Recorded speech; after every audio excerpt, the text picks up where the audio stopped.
This is Coach Pastor Toti Andes.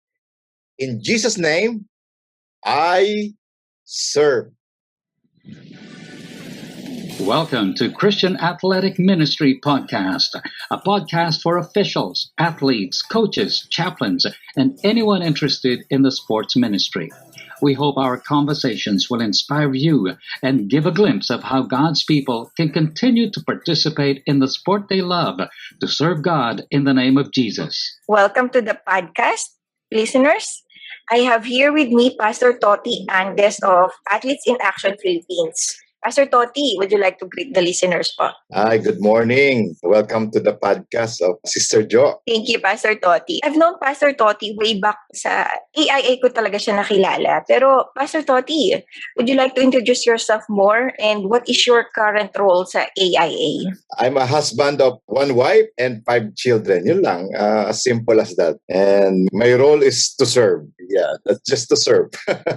To serve the body of Christ and to serve the people in sports.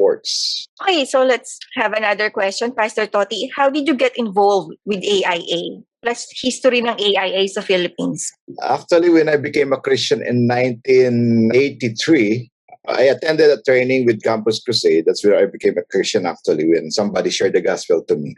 And then I went to UP Los Baños that time. They have a leadership training institute. And I saw a corner where they have athletes in action. It's just like a display of different ministries. And I said, I'd like to join that. Then I asked some staff and they said, oh, we don't have that yet. We are inviting teams coming from the US to play here and then share the gospel. But deep inside my heart, because I was an athlete, I would like to join. I would like to be part of it. But they don't have it yet here in the Philippines. Way back then, they just sent teams. So that was 1983. But I just keep on serving the Lord in the campus where I'm studying. And after I graduated from college, I decided to serve God full time. Then I was assigned in FEU in Moraita.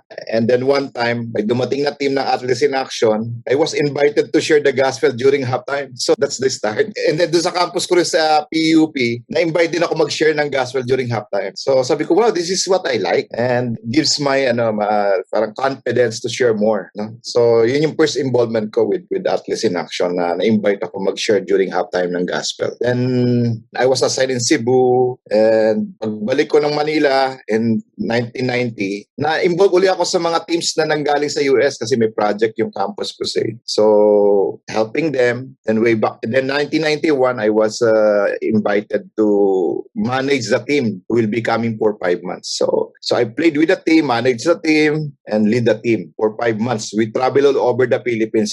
And yun talaga yung naging exposure ko what sports ministry is all about. When we started traveling and working alongside with churches, different schools and universities, medyo nakapagod yung time na yun. Kasi sometimes 2 to 3 games per day. Talagang bugbog na bugbog yung katawan mo. No?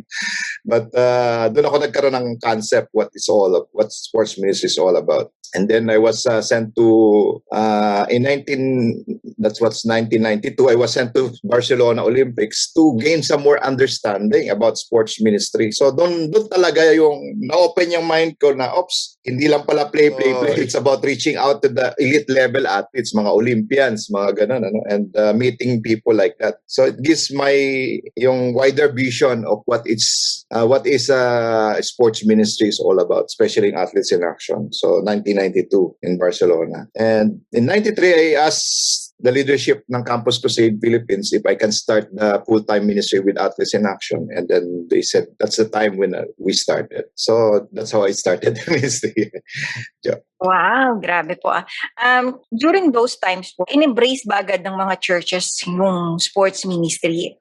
Nung unang panahon kasi, ang understanding nila ng sports ministry, play, tapos mag-share ng gospel. Yun, sports ministry na yun. O mag-play, fellowship, ayun, sports ministry na yun. So, ganun yung level in the past. Kahit karamihan ng mga sports ministry, but they just use sports as a ministry for evangelism. Or come on lang, more attraction. Para lang ma-integrate yung nasira nila ng gospel sa Bible study, so follow-up. So ganun pa lang yung talagang concept nung unang panahon. So hindi talaga yung katulad na direct ministry na nakapokus ka sa mga athletes, sa mga coaches, mga trainers, those people in sports, na yun talaga yung nire-reach out mo. Very specific, and hindi lang mo siya nasisira ng gospel, kundi pinapollow up mo, dinidisciple mo rin sila. Yes. Yun nga po yung gusto ko sabihin, na these times na may mga discipleship na fellowship, discipleship, evangelism, maski leadership training you can use sports na rin, po.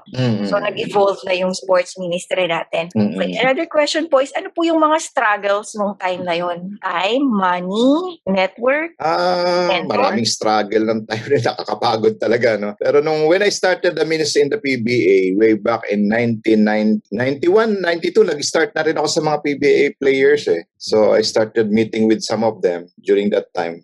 Noon talaga parang kasi hindi ka kilala I did not reach the amateur level ng sports, no? So hanggang lang tayo.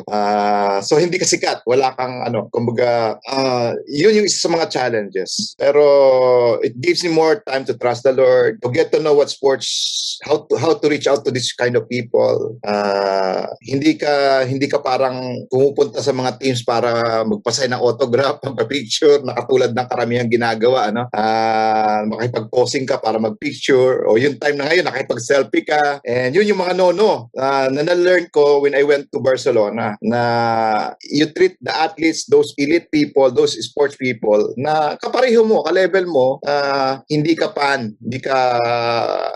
sumusubaybay lang sa kanila or tagasunod nila. Hindi, you are there to serve them, to minister to them. So yung paghingi ng ticket, yung pag-picture, hindi mo ginagawa bilang isang sports minister. No? And yun yung mga, nung starting that is talagang napakahirap. Kasi sabi ko nga kanina, hindi ako kilala. So, security guard, nakipagkaibigan ako sa security guard para makapasok doon sa gym, sa mga ball boys. Then later on, hanggang sa makapasok na ako doon sa taas ng court. No? So, ang tagal na proseso, no? Kasi nagpapakilala ka pa lang. So, yun yung mga struggle ng panahon yun. Pero afterwards, nung nag-gain ko na yung confidence and gain ko na yung trust, favor ng mga tao, medyo dumali na. No? Another thing during that time is yung transportation. Kasi wala pa akong sasakyan noon. So talagang I have to wake up early in the morning, no? Just to catch up their practice. Sometimes nagbabiyahe ako 3-4 na beses na palit-palit. No?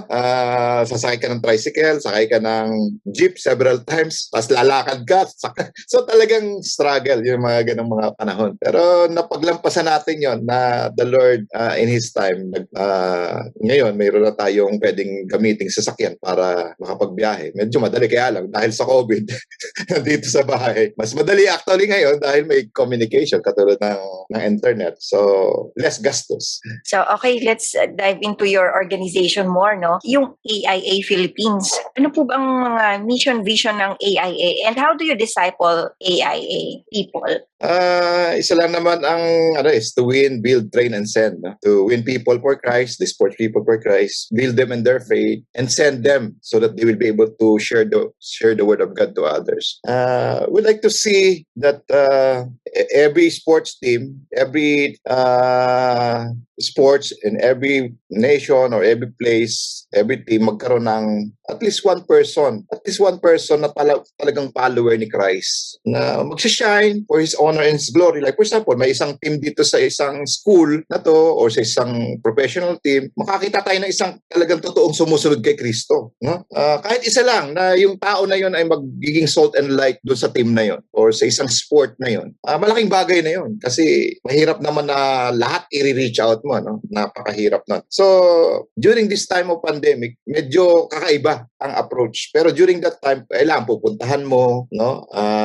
Magkakaroon kayo ng it's either one-on-one Bible study or sa team, may parang chaplaincy na tinatawag. Pero during this time of pandemic, it's totally different. Iba-iba yung oras, iba-iba yung kanilang available time. Kaya medyo medyo nangangapa karamihan, no? So what I did, I decided to ship on one-on-one online Bible study. Yun ang ginagawa ko ngayon. And so far, hindi lang, personally, the way I do it is I go through my book. Like for example, ang topic namin is Book of Genesis. Tatapusin namin yung Book of Genesis so that they will learn how to study the Bible. Mayroong Bible study method na tinatawag, no? Na para makita nila kung ano yung proseso noon, ng observation, interpretation, and how they will apply it in their life. So, napakahalaga. Then kung may mga coaches, may mga artists na nag-go through nung gano'n. And there are some coaches already na nakatapos na. And there are some athletes who started. And sometimes ini-invite nila yung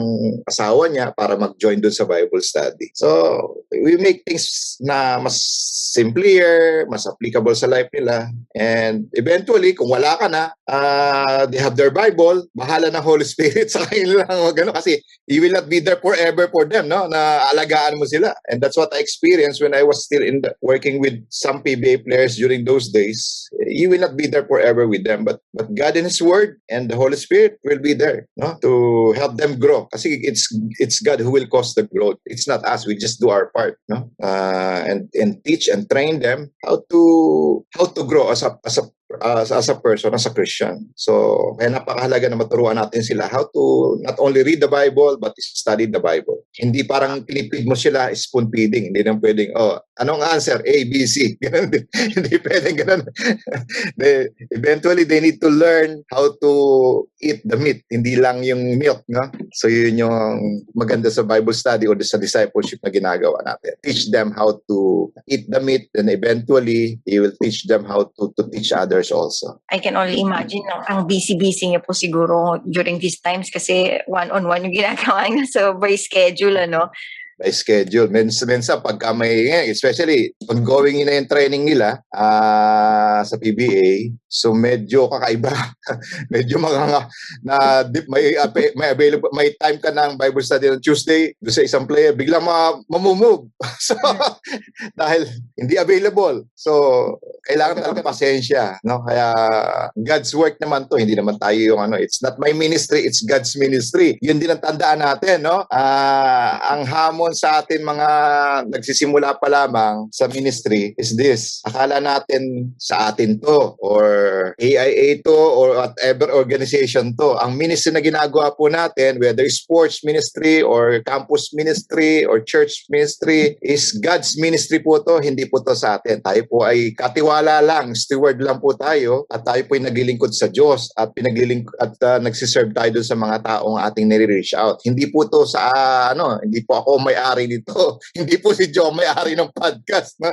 Ito po ay para sa paglilingkod natin sa Panginoon Diyos at paglilingkod natin sa bayan, sa ating mga tao, no? Na nakakilala sila sa Lord at mag-grow sila sa Lord. So yun yung sometimes temptation, no? Sa akin to, kailangan bida ako dito, ganun. So yun yung mga sometimes nagiging challenge, and ito yung kinalakihan ko rin nung in the past na especially if you are reaching to the elite people, sometimes nagiging ka rin. Medyo tumataas din yung ego mo, no? Na akala mo superstar ka na rin kasi you're reaching out to this kind of people, and sometimes yumayabang ka, and yun yung kailangan nating bantayan kasi nanggaling ako doon, no? Nanggaling ako doon at yun yung mga natutunan ko sa haba ng panahon ko sa ministry. Eventually nakita ko na Lord, sa iyo pala to, hindi pala to sa akin, no? Ito yung isa sa mga dapat nating tandaan. Nice, ang gandang lesson yan, Pastor, no? Kailangan talaga, let's be careful na i-glorify lang si God, hindi yung sarili natin, ano? So, gusto ko lang i-clarify, no? How do you do it po ba? Parang athletes would reach out to you or kayo yung lumalapit, naghahanap ng mga pwedeng puntahan na school or teams? May time na tatawagan ka, no? Kasi nagme-minister ka sa team, ako yung lumalapit talaga. So in-introduce ko yung sarili ko or dahil kilala na ako ng mga coaches, I've been doing it for several years na, mas madali, no?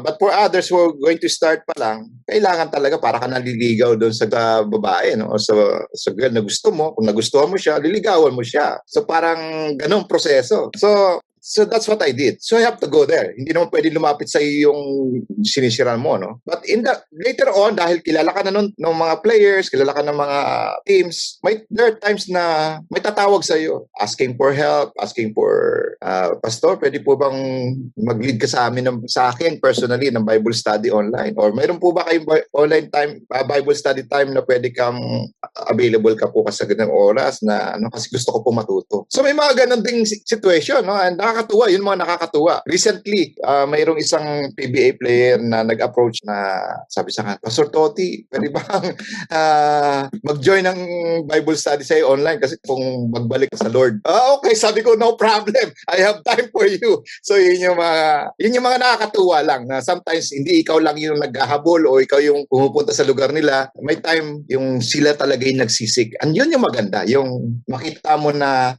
players, athletes, or coaches, sila yung may initiative to grow and to learn some more. And yun yung magandang ipag-pray na may mga taong ganon. Kasi iba yun. Initiative mo na yun na mag-grow. Hindi yung pupunta ka, hahanapin mo pa kung sino yung good soul sa kanila. No? And sometimes, among the many na nahasikan mo, hindi naman lahat yan makikinig. O nandun lang kasi nagko-comply lang dahil sabi ng coach, mayroon kayong chapel service ngayon, may Bible study tayo before the game or the practice. Iba rin talaga yung mayroong makita mo na mayroong isang good soil na willing to learn and to grow in the Word of God and grow in his relationship with the Lord. Amen, amen. So ang isa ko pang gustong malaman, Pastor, if halimbawa ako gusto kong mag-serve through AIA, paano ko gagawin yun? Alam mo, hindi lang through Athletes in Action, no?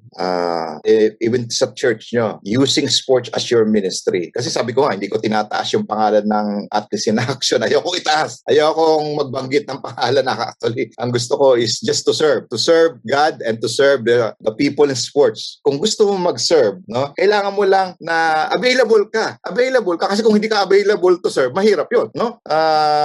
May oras ka ba? Isang factor yun. Available ka bang matuto? Isa pang factor yun. Kasi kung available ka, willing ka to learn, the rest will follow, no? The rest will follow. Dahil willing ka to learn, you will grow in your knowledge and knowing how to serve God through sports, and then pag-grow ka, yung faithfulness mo mag-grow din. Kasi hindi ka naman pa rin, yung pagiging faithful, hindi naman nangyari isang panahon lang eh. Yung pagiging faithful, proseso rin yun. So, kaya inuuna ko, available ka ba? Willing ka ba matuto? Bakit mo gustong gawin yan? Is it for the glory of God? Is it to serve God and to serve people? Is it because you love God and because you love people? So, yung mga ganon, pagka sinabi mo yon, you can serve God to sports or whatever ministry, no?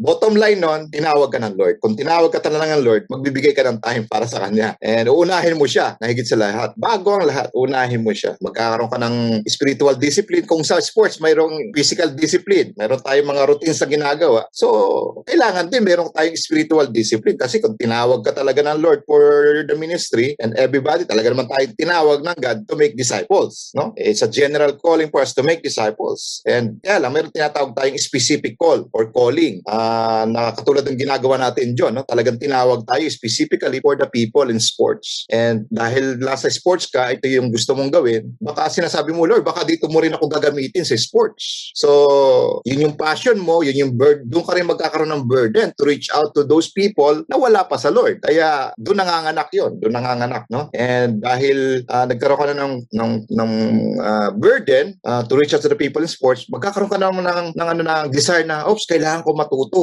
Ano ba? Kasi nung unang panahon, wala naman talagang nagtuturo na katulad ng ganito, no? Nung nag-umpisa ako, talagang trial and error. Trial and error. Ano ba dapat, no?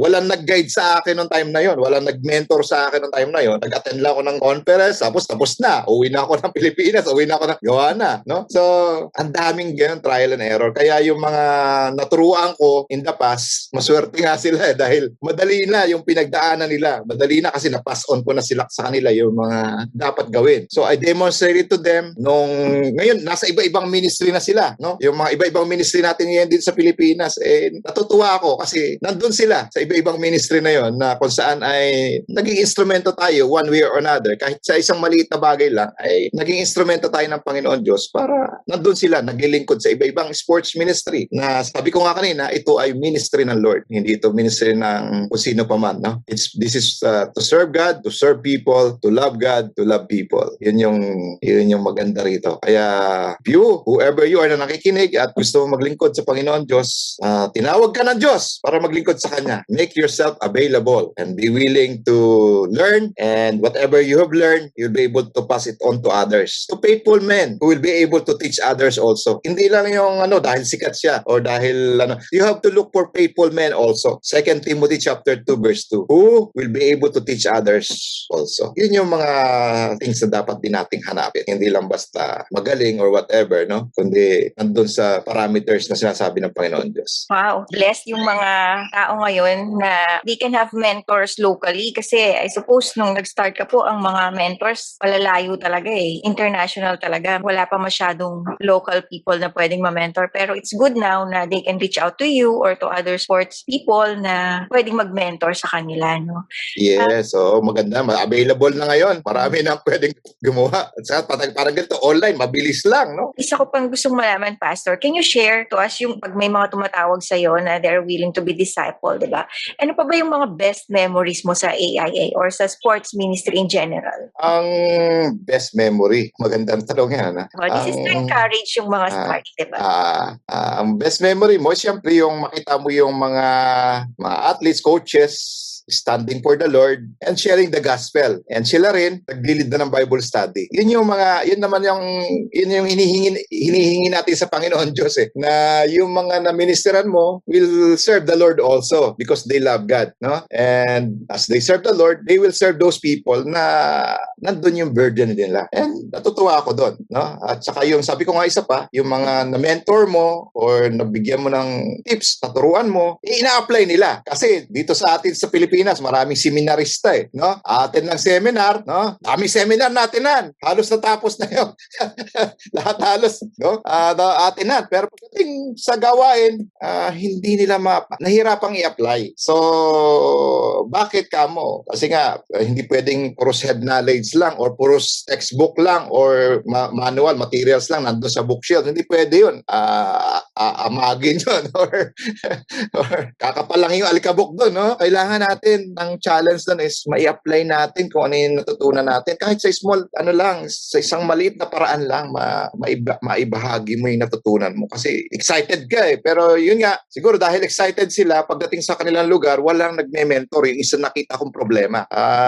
Kasi I was involved with those kind of trainings also. Ang dami naming na-train, dami naturuan, dami naming Pero eventually, ang mga sad moment doon, pagkatapos na naraman mo, wala na yung mga textbook o yung mga materials na ginamit nila, manuals, hindi na nagagamit, no? So, kaya ang happy ako kung yung na-mentor mo, na-train, naturuan mo, i-apply niya mismo sa kanyang context, sa kanyang lugar, sa kanyang place, yung na-learn niya. Kasi kung ikakahon mo lang yung natutunan mo at hindi mo i-apply, yun na nakakalungkot. Sana hindi tayo maging seminarista, acquiring a lot of things or knowledge or experiences without applying it. So sana yun lang.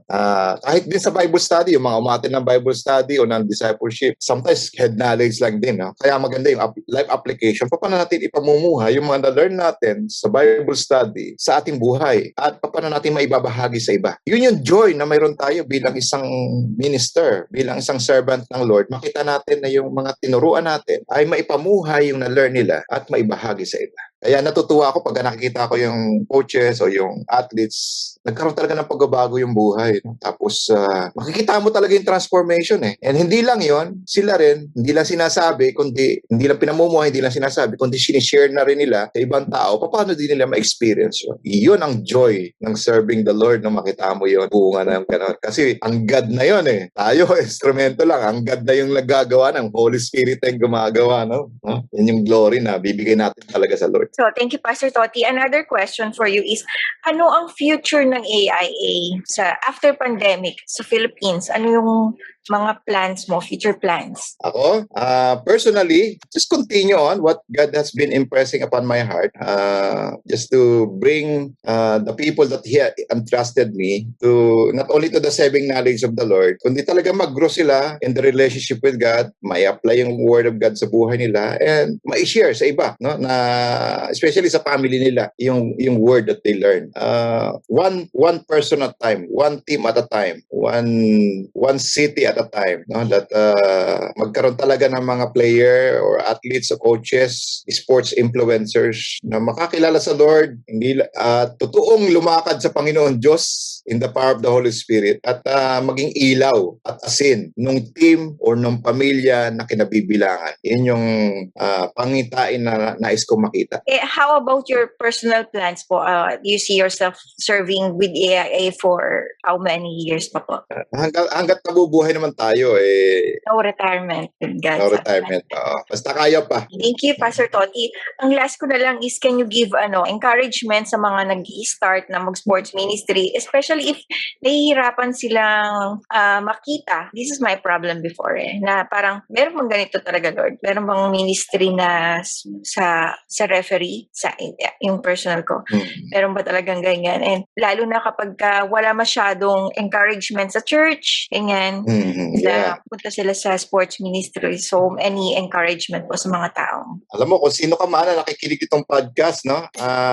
Sa panahong ito, medyo mas madali na, no? Kumbaga, mas open na yung mga tao about the ministry. Kahit yung church ngayon, mas marami ng open sa church, no? Na hindi lang nila ginagamit yung sports as an activity or program for evangelism. Nakikita na rin nila na ang sports is a ministry for evangelism and discipleship, even church planting, no? So, ngayon, ang isang nakikita nating problema, sometimes, sabi ko nga kanina, ay hindi lang yung maging seminarista, kundi paano mayroong lalakad together with you, to walk alongside with you.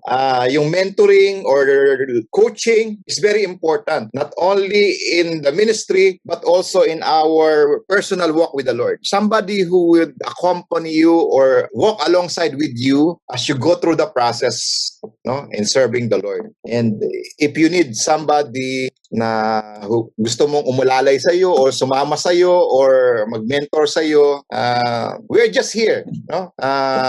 Anong ministry ka man nagaling, I'm here to serve. Sabi ko nga kay Joe kanina, I'm here to serve. So hindi, kasi in the past ganun din yung ginagawa ko. Hindi ko naman pinagkakalandakan yung organization. Ang pinagkakalandakan ko ang Panginoon Diyos, no? So kahit mag-join ka man ng AIA or mag-start ka ng another ministry, walang problema sa akin yan kasi sa Lord yan. Hindi sa akin yan. So kung gusto mo ng tulong, ng assistance, gabay, tawagan mo lang si Joe and i-connect ka niya sa akin. I'm willing, I'm available na especially online. I can be here to help you, to serve you. Kung ano yung pwede kong maibahagi sa iyo, no? Pwede kitang tulungan. Kasi ito naman yung isa sa mga dapat nating gawin bilang isang ministro ng Panginoon Diyos, to pass the baton to the next generation, no? Kasi hindi naman tayo forever dito. At bilang katiwala ng Diyos, willing tayo na ipasa yung baton na yon sa isang taong katulad mo na nais sumunod sa Panginoon Diyos sa paglilingkod sa Kanya sa pamamagitan ng sports ministry. So, I'm here to serve Jesus and to serve you. Thank you, Pastor Toti. And salamat sa pag-agree mo na mag-guest sa podcast ko. Thank you very much. I am very grateful, no, na nakilala kita noon pa lang. Kasi parang somehow, dahil wala akong makitang pattern, I look up to people like you nga, kung paano nyo ginagawa, look up to AIA and other sports ministries na pwede kong puntahan. Actually, dati pag-join ako ng Bible study nyo, kaya lang yung availability ng time ko. Then, naging... Alala ko nga, Joe, yung isang kaibigan natin, no, na kinuha na ng Lord sa sports ministry. Officially din yun, referee, nagko-coach, pero kinuha na ng Panginoon Diyos. Pero siya yung naging daan para makilala kita, si Coach Nins, no? Praise God, nandun na siya sa heaven, no? And the Lord has been using him even until now. Marami siyang mga na-influence, no? Yeah. And praise God for that. So si Coach Nins, so isa sa mga taong na-meet natin at from time to time na-meet din natin, na-mentor din natin during those days, no? Na ayun, marami rin siyang natulungan at na tao. At through Coach Nins, nakilala ko si Joe. Tama, Joe, no? Yes. Nakakatuwa nga. Actually, pag titignan mo yung Facebook niya, nakakatuwa na yung mga people that he touched, di ba, through sports, talagang nakita mo kung paano nag-work si Lord sa buhay ni Coach Nins. Amen. So, Yeah. Thank you. Thank you very much, Coach. Any last words po? Or meron ka bang gustong i-share na verse or life lesson? Life lesson, love God, love others, serve God, serve people for the glory of God. Alam po. Amen. Thank you. Thank you. Amen. Thank you, Joe.